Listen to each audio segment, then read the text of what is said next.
अगर पिंकू की शादी सोनू से होती तो क्या होता। ये सोच ही गोकुलधाम सोसाइटी की पूरी डायनामिक्स को हिलाकर रख देती। टप्पू सेना की सबसे शांत और डिसिप्लिन्ड मेंबर सोनू और हमेशा बैकग्राउंड में रहने वाला लॉयल पिंकू जब शादी के बंधन में बंधते तो सबसे पहले टप्पू सेना का बैलेंस बदल जाता।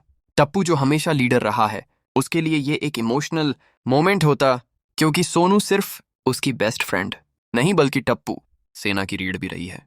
पिंकू जो अक्सर स्पॉटलाइट से दूर रहता है अचानक सेंटर ऑफ अटेंशन आ जाता और गोकुल धाम वाले उसे नई नजर से देखने लगते। सोनू के माता पिता भिड़े और माधवी शुरुआत में थोड़े कंफ्यूज होते, क्योंकि उनके लिए सोनू हमेशा पढ़ाई और अनुशासन का प्रतीक रही है और पिंकू का अतीत थोड़ा रहस्यमय रहा है।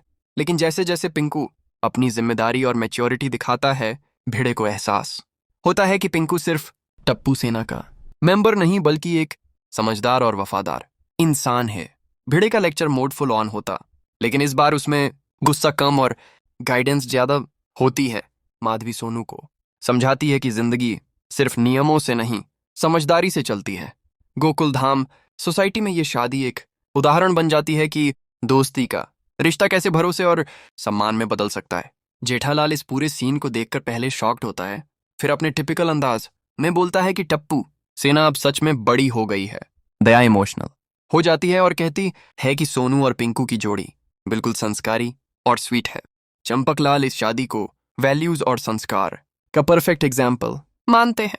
शादी के बाद सोनू और पिंकू एक ऐसे कपल के रूप में सामने आते हैं जो ड्रामा से दूर समझदारी के साथ फैसले लेते हैं। सोनू पिंकू को कॉन्फिडेंस देती है और पिंकू सोनू को सपोर्ट करता है, और टप्पू सेना के बाकी मेंबर्स के लिए ये एक इंस्पिरेशन बन जाता है।